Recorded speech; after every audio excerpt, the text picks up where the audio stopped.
વિદ્યાર્થી મિત્રો, સરકારી ઉચ્ચતર માધ્યમિક શાળા પાણશીણામાં આપ સૌનું સ્વાગત છે.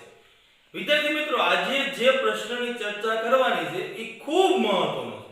હું શા માટે મહત્વનો કહું છું તે જોવો અહીં કે આ પ્રશ્ન આર્ટ્સમાં બે અલગ અલગ વિષયમાં પૂછાય છે. અર્થશાસ્ત્રમાં પણ પૂછાય છે અને ભૂગોળમાં પણ પૂછાય છે. એટલા માટે મહત્વનો છે. આ પ્રશ્ન બે વિષયના વિદ્યાર્થીઓને મદદરૂપ થશે. ઓકે, તો અહીંયા પ્રશ્ન વૃત્તાંશ આકૃતિ દોરો.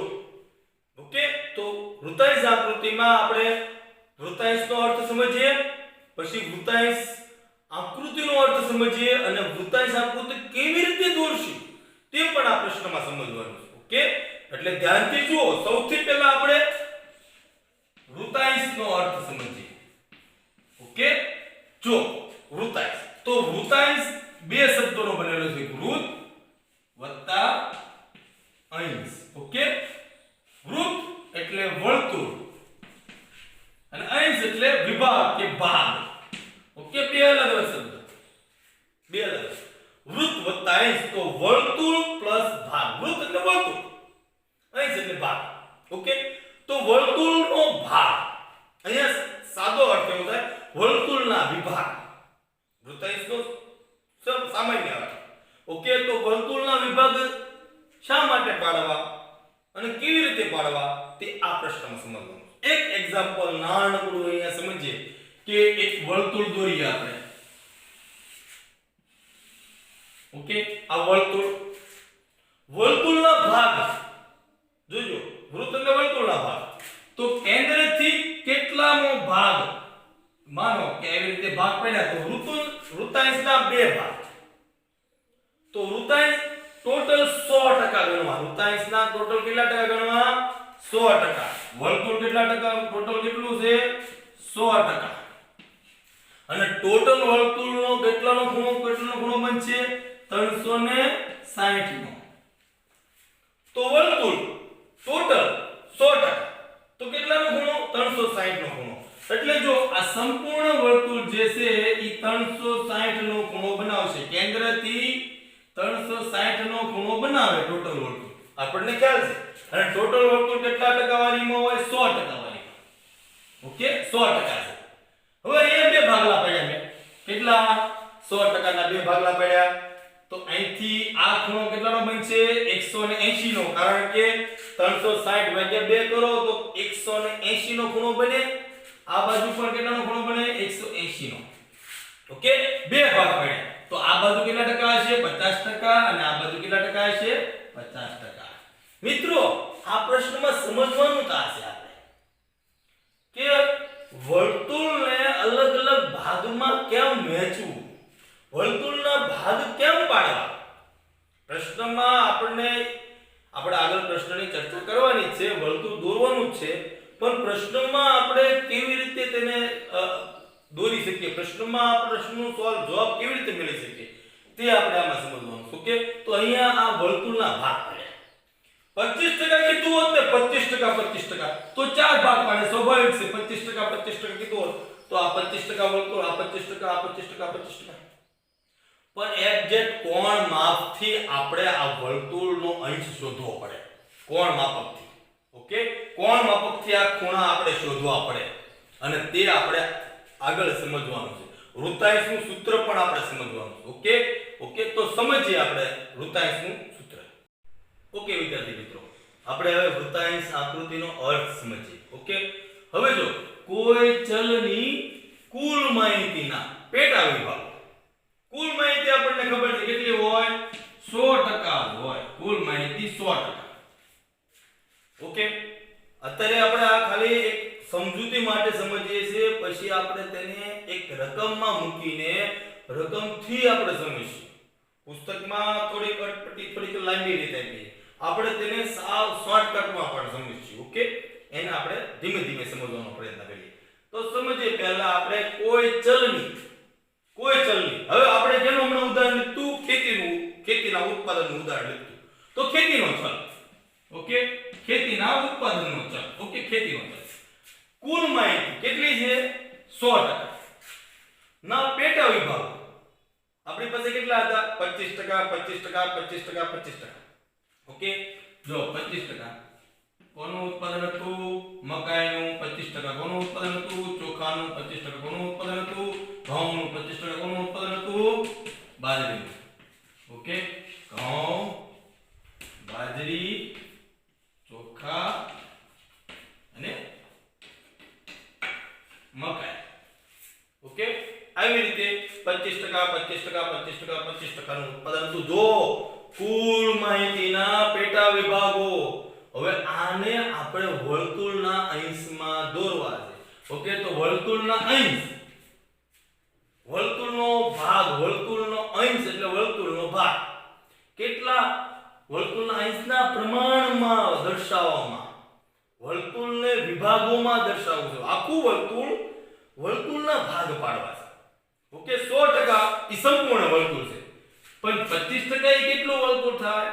25% એ કેટલું વર્તુળ થાય તે સમજીએ. અહીંયા એક સિમ્પલ રકમ લીધી છે, આપણે એને અટપટી રકમ પણ લઈને આપણે સમજીશું. ઓકે, અત્યારે આપણે સિમ્પલ 25% 25% પર કેમ કે હમણાં જે સમજ્યા તે.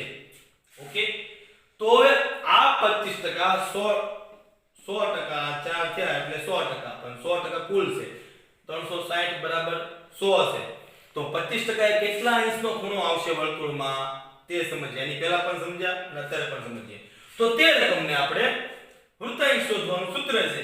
વૃત્તાંશ બરાબર પેટા મૂલ્ય છેદમાં કુલ મૂલ્ય ગુણ્યા 360. ઓકે, પહેલું આપણે સમજી લઈએ એટલે બાકીના બધા સરખા જ છે, એટલે બાકીના બધાના માપ પણ આપણને આવડી જશે. ઓકે, તો જો પેટા મૂલ્ય કેટલું છે? 25. ઓકે, કુલ મૂલ્ય કેટલું? કુલ મૂલ્ય દરેકમાં સરખું થઈ છે, ખાલી આ એક બદલાશે રકમ. હંમેશા વૃત્તાંશમાં જે પેટા મૂલ્ય નિત રકમ બદલાશે, બાકી બધી રકમ તો સેમ જ રહેશે. એટલે 100 દરેકમાં રહેશે ગુણ્યા 360 પણ દરેકમાં હશે જ, કેમ કે 360 એ કુલ વર્તુળ છે એટલા માટે, અને પેટા કુલ મૂલ્ય 100 હશે.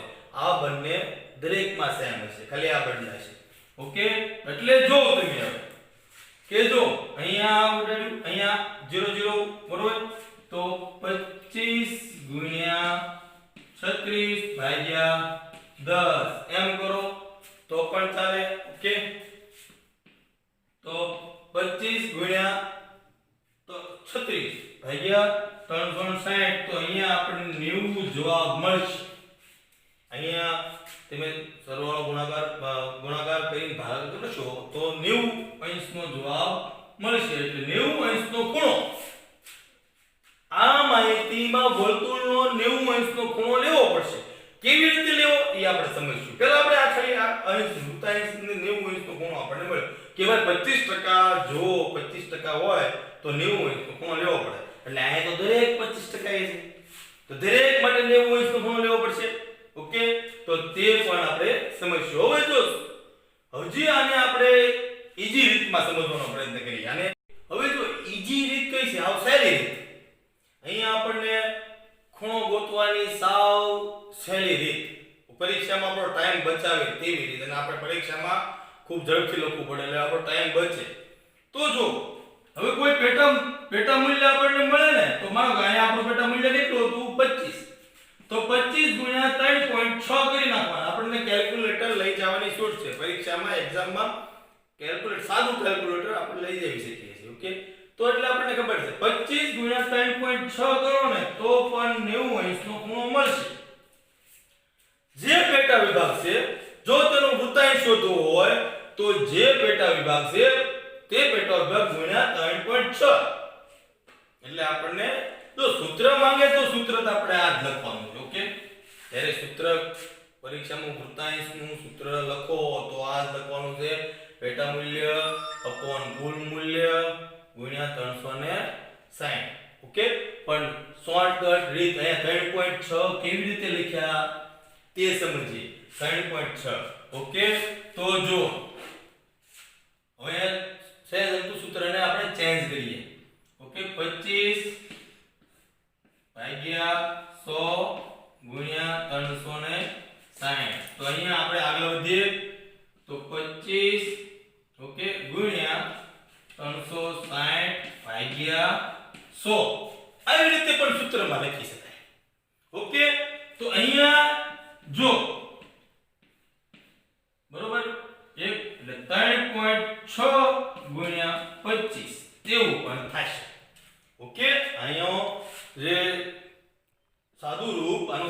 આવી રીતે આપણને મળશે 3.6 એટલે કોઈ પણ રકમને 3.6 થી ગુણાકાર કરીએ ઓકે કોઈ પણ પેટા વિભાગને 3.6 થી ગુણાકાર કરીએ તો આપણને વૃત્તાંશ મળશે ઓકે સેલી રીત છે આ જ્યારે વૃત્તાંશ આકૃતિ શોધવા બેસી વૃત્તાંશ આકૃતિ જ્યારે બનાવીએ ને ત્યારે શું કરવાનું છે આમ જેટલી શોર્ટકટ અપનાવાય તેટલી અપનાવવાની છે કેમ કે ઝડપથી વૃત્તાંશ દોરવાનું છે ખૂણો શોધવાનો છે તો ખૂણો શોધવા માટે પેટા મૂલ્ય કુલ મૂલ્ય ગુણ્યા 360 નહીં કરતા ફક્ત અને ફક્ત 25 ગુણ્યા 3.6 આ તો એક્ઝામ્પલ પેટા વિભાગનું છે કોઈ પણ પેટા વિભાગ આપ્યો હોય તો તે પેટા વિભાગ ગુણ્યા 3.6 જે તે અંશનો ખૂણો તમને મળશે ઓકે હવે આપણે વર્તુળ આકૃતિને વધુ એક એક્ઝામ્પલ લઈને આપણે સમજવાનો પ્રયત્ન કરીએ કેવી રીતે દોરવું વર્તુળ જો વર્તુળ દોરવા માટે એક ટેકનિક છે એક પદ્ધતિ છે જે પરફેક્ટ પદ્ધતિ વૃત્તાંશ આકૃતિ દોરવાની પરફેક્ટ પદ્ધતિ છે આમ વૃત્તાંશ દોરી નાખ્યું અને જે તે ભાગ પાડી દીધા એ તો ખાલી સમજવા પૂરતું હતું હવે આપણે જે સમજવું છે તે વૃત્તાંશને પરફેક્ટલી દોરી કેમ શકાય ઓકે એક્ઝેક્ટ માપથી કોણ માપક દ્વારા ઓકે આપણે તેને સમજવાનો પ્રયત્ન કરીએ કોઈ એક એક્ઝામ્પલ લઈને આપણે સમજીએ ઓકે ચાલો જો અહીંયા પરીક્ષામાં કઈ રીતે પૂછાશે પરીક્ષામાં પ્રશ્ન પૂછાય ભૂગોળમાં પૂછાય છે અને અર્થશાસ્ત્રમાં પૂછાય છે તો કેવી રીતે પૂછાય અને કેવી રીતે તેને પરફેક્ટ થી દોરવું આપણે તો ખાલી સમજૂતી પ્રસ્તાવનામાં જે સમજૂતી બનેલી અંદાજિત હતી આકૃતિ પણ એમ નામ દોરી એના વૃત્ત ભાગલા પણ એમ નામ પડ્યા અહીંયા આપણે પરફેક્ટ પદ્ધતિસર ટેકનિક થી ઓકે યોગ્ય ટેકનિક ને સાચી ટેકનિક થી આપણે વૃત્તાંશ આકૃતિ દોરશું તો પરીક્ષામાં જે રીતે પ્રશ્ન પૂછાય છે તે રીતે છે કે કૃષિ ઉત્પાદનોની આંકડાકીય માહિતીના આધારે વૃત્તાંશ આકૃતિ દોરો ઓકે કૃષિ ઉત્પાદન અહીંયા તો કોઈ પણ આંકડાકીય માહિતી કોઈ પણ હશે આપણી પાસે આ આંકડાકીય માહિતી હોય એવું નથી આ તો ફક્ત એક્ઝામ્પલ છે એક રકમ છે એક્ઝામ્પલ ઓકે સમજીએ પાક ઉત્પાદન ધ્યાનથી સાંભળો કે ઘઉં 30% કપાસ 30% જુવારનું ઉત્પાદન 20% બાજરીનું ઉત્પાદન 10% અને મગનું ઉત્પાદન 10% ટોટલ કેટલું 100% ઉત્પાદન થયું ને તો તેમાં ઘઉંનું 30% ઉત્પાદન થયું કપાસનું 30% ઉત્પાદન થયું હવે વર્તુળને આપણે એ 30% માં કેવી રીતે કન્વર્ટ કરશું વર્તુળનો કેટલામો ભાગ અથવા કેટલો વિભાગ વર્તુળનો એ 30% કવર કરશે ઓકે આ ટોટલ 100% છે અહીંયા 100% છે પણ કેટલાનો ભાગ 30% વર્તુળનો કેટલો ભાગ 30% કવર કરશે તે આપણે અહીંયા દોરતા શીખવાનું છે અને તેને આપણે સમજવાનું છે ઓકે તો જો પહેલા વૃત્તાંશનું સૂત્ર આપણે જોઈ લીધું અને તો અત્યારે પણ જોઈએ કે વૃત્તાંશ બરાબર પેટા મૂલ્ય ભાગ્યા કુલ મૂલ્ય ગુણ્યા 360 અહીંયા એક એક્ઝામ્પલ લઈએ કે પેટા મૂલ્ય કેટલું છે કોઈ ચલનું પેટા મૂલ્ય કેટલું છે 30 ઓકે ભાગ્યા કેટલા 100 તો આપણને કાપુ માપ છે ખબર જ છે 360 ઓકે 360 તો અહીંયા છેદ ઉડાડો બરોબર તો 3 ગુણ્યા 36 આપણા ભાગમાં આવશે તો 108 અંશનો ખૂણો બનશે કેટલામો ભાગનો 100 ટોટલ 360 માંથી 30% કવર કરીએ 30% તો 360 ના 30% 108 થશે એટલે 108 નો ખૂણો તૈયાર થશે ઓકે 108 નો ખૂણો પહેલા માપ માટે તો સ્વાભાવિક જ છે બીજા માપ માટે કેટલાનો ખૂણો થશે 108 નો કેમ કે તે પણ 30% છે ત્રીજા માટે 20% છે ઓકે તો 20% હવે આપણે શૈલી રીતથી આપણે સમજતા જઈએ શૈલી રીત આપણે કેવી રીતે સમજવાનું છે તે ઓકે અહીંયા આપણે 3 પોઈન્ટ આપણે ધ્યાનથી સાંભળો આપણે શું નક્કી કર્યું કોઈ પણ પેટા મૂલ્યને 3.6 વડે ગુણો એટલે આપણો વૃત્તાંશ આપણને મળી જશે ઓકે આ તો એક આપણી પદ્ધતિ પ્રમાણે થયું હવે આપણે શોર્ટકટ થી સમજીશું ઓકે તો શોર્ટકટ માં ગુણ્યા 3.6 કરીએ ઓકે તો આ જોઈ લઈએ આપણે 3.6 3.6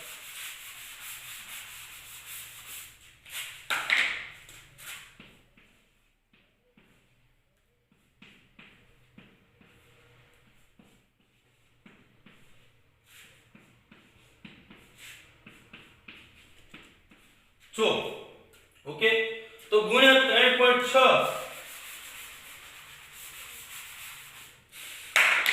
તો 108 અંશનો ખૂણો, અહીંયા પણ 108 અંશનો ખૂણો. ઓકે, અહીંયા 72 અંશનો ખૂણો મળશે. ઓકે, 20 ગુણ્યા 3.6 કરો તો 72 અંશનો ખૂણો મળશે. અહીંયા 36 નો ખૂણો મળશે, અહીંયા 36 નો ખૂણો મળશે. ઓકે, આ ખૂણાની નિશાની આપણે કમ્પ્લીટ કરી નાખી. હવે આ રકમ આપણી પાસે વૃતાંશ, આપણને દરેકના વૃતાંશ મળી ગયા. અહીંનો સરવાળો કરશો તો 360 થશે. કેમ? ઉત્પાદન કેટલું? 100%. વર્તુળનો ખૂણો કેટલો? ટોટલ વર્તુળ કેટલા અંશનું? 360 અંશનું. તો તેનું માપ આ બંને સેમ થશે, 100 અને 360. હવે આ ને ખૂણા આપણને મળી ગયા છે, તો વૃતાંશ કેવી રીતે દોરીએ? ઓકે, તો સૌથી પહેલા મિત્રો આપણે એક વર્તુળ દોરી દઈશું. ઓકે, વર્તુળ દોર્યા પછી આપણા તમામ પાસે એક આપણા જે કંપાસ હોય છે, કંપાસમાં કોણ માપક આવશે, કોણ માપક. ઓકે, કોણ માપકથી સૌથી પહેલા આપણે વર્તુળ દોરી લીધું, પરફેક્ટ. અને વર્તુળના કેન્દ્રથી જો વર્તુળનું કેન્દ્ર સૌથી પહેલા 12 વગાડી દો. એક્ઝેક્ટ 12 વગાડવાના નિશાન કરો. એક્ઝેક્ટ 12 વગાડ્યા આપણે. સૌથી પહેલા ઊભી લીટી, કેન્દ્રથી ઊભી લીટી 12 વગાડો, ત્યાંથી શરૂઆત થાય છે. સૌથી પહેલા મોટું માપ હોય તે. ઓકે, તો જો ઘઉં સૌથી 30% છે તો 108 નો ખૂણો. તો કેવી રીતે લેશું? તો 12 વાગ્યાથી આપણું કોણ માપક આપણે મૂકશું અને જ્યાં 108 નો ખૂણો આવશે તે પ્રમાણે આપણે જોઈશું. જો અહીંયા આપણે પહેલા મૂક્યું. ઓકે, તો 108 નો ખૂણો અહીંયા 100 અને અહીંયા 108 નો ખૂણો આપણી પાસે આવે છે. ઓકે, આ 108 નો ખૂણો. તો બંનેને આપણે જોડી દઈશું કેન્દ્રને દે. તો જે આ ભાગ આપણને જે મળ્યો, આટલો ભાગ આપણને મળ્યો, તે ખૂણો 108 નો છે અને તે ઘઉંનું ઉત્પાદન છે કેટલું છે? 30%. ઘઉંનું ઉત્પાદન કેટલું? 30% આપણને મળ્યું. ઓકે, 30%. ઓકે, પહેલો આપણો અંશનો વર્તુળનો અંશ આપણને મળી ગયો, વર્તુળનો વિભાગ મળી ગયો કે ભાઈ 100% વર્તુળમાંથી એટલું વર્તુળ 30% ધરાવે છે. ઓકે, 30% વર્તુળ છે. હવે શું કરશું? પાછું કપાસ માટે, ઘઉં માટે થઈ ગયું. તો કપાસ માટે શું કરશું? તો ત્યાંથી માપ લેવો. પહેલા આપણે જે માપ લીધું હતું તે 12 વાગ્યાનું ખૂણો હતું. હવે ત્યાંથી માપ, ત્યાંથી કેવી રીતે લેવાનું? જ્યાંથી પૂરું કર્યું હોય ત્યાંથી જોજો બરોબર. જ્યાંથી પૂરું કર્યું હોય ત્યાંથી આપણે લીધું છે. ઓકે, ત્યાંથી બીજો 108 નો ખૂણો લેશું, કેમ કે બીજું માપ પણ કેટલું છે? 30 છે. એટલે બીજું માપ પણ 108 નું લેશું. તો તે માપ પણ 108 આપણી સમક્ષ અહીંયા સુધી પહોંચશે. તેને પણ આપણે લીટીથી દોરી લેશું. આ જે ખૂણો બન્યો તે 108 નો ખૂણો બન્યો અને તે કપાસનું માપ કેટલું કયું? કપાસનું વાવેતર છે. કેટલા ટકા છે? 30%. ઓકે, હવે જો આને અલગ અલગ શેડ આપશો, ઘઉં માટે અલગ કલર, કપાસ માટે અલગ કલર અથવા અલગ શેડ.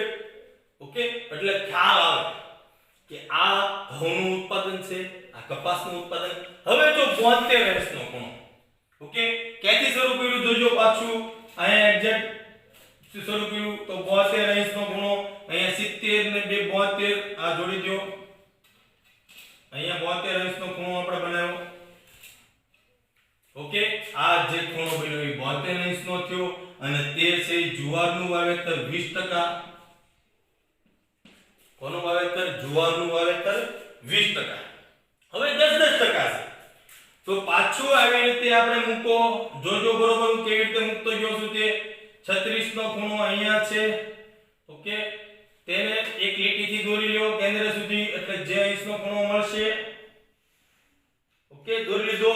આ 36 નો ખૂણો મળ્યો. બરોબર, 36 નો ખૂણો મળ્યો અને તે કોનું વાવેતર છે? બાજરીનું વાવેતર 10%. 10% બાજરીનું વાવેતર. અને અંતે છેલ્લે વધે તે 36 થશે. ઓકે, કેમ કે છેલ્લે માપ 360 એટલે ટોટલ જે છે 10%. તે પણ આપણે એક ટેલી કરી લઈએ કેવી રીતે જોઈએ તે જો આવી રીતે જોવાનું તે પણ એક્ઝેક્ટ 36 માં આપણે સુધી પહોંચશે. ઓકે, એટલે આ ખૂણો બનશે તે પણ મગનું વાવેતર કેટલું 10%. આવી રીતે આપણું કામ કમ્પ્લીટ થશે. વૃતાંશ આકૃતિ આવી રીતે દોરાશે. ફરીથી એક વખત પુનરાવર્તન કરીએ. જેનું ધ્યાન હશે તેને ખ્યાલ આવી ગયો હશે. સૌથી પહેલા બાર ઉગાડી દેવાના. ઓકે, વર્તુળ દોરવાનું. સૌથી પહેલા બાર ઉગાડવાના એટલે ત્યાંથી આપણું માપ લઈશું આવી રીતે. ઓકે, પહેલું બાર ઉગાડવાથી આપણું જે કોણ માપક છે તે આવી રીતે રાખશું અને 108 નો પહેલો ખૂણો બનશે. 108 અહીંયા આવે છે. 108 નો ખૂણો બન્યો.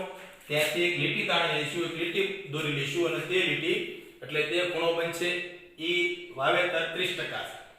હવે જો મિત્રો બીજી રીતે આપણે ત્યાંથી એક સમજી લઈએ. બીજી ત્યાંથી વર્તુળ દોરશું. બીજું વર્તુળ 108 એટલે અહીંયા આવશે 108. તો તે એક લીટી દોરશું એટલે તે કપાસનું વાવેતર છે 30%. ઓકે, આવી રીતે આપણું કામ થશે. ઓકે, જો 30%. હવે આ વર્તુળ આપણું તૈયાર થશે. હવે આને અલગ અલગ શેડ આપી દઈએ. અલગ શેડ. ઓકે, તો કપાસ માટે આવો શેડ આપીએ. અલગ દરેકને શેડ આપવાનો છે. ઓકે, ઘઉં માટે શેડ આપ્યો, કપાસ માટે શેડ આપીએ. ડિઝાઇન આપવાની જેથી આપણને ખબર પડે. ઓકે, આને ઉપર લીટા કરીએ. એકને ખાલી રાખીએ, એકને સ્ટાર દોરી નાખીએ અંદર. ઓકે, એક ખાલી. હવે આપણે જે ડિઝાઇન આપી છે તે શેડ અહીંયા આપણે બતાવવાના છે. ઓકે, તો જે ઘાટો આવી રીતે ખાના દોરીને આપણે કરવું છે ઘઉં. ઓકે, તો આ 30%. પછી જે આપણે આડા લીટા આપ્યા તે કેવી રીતે આપ્યા?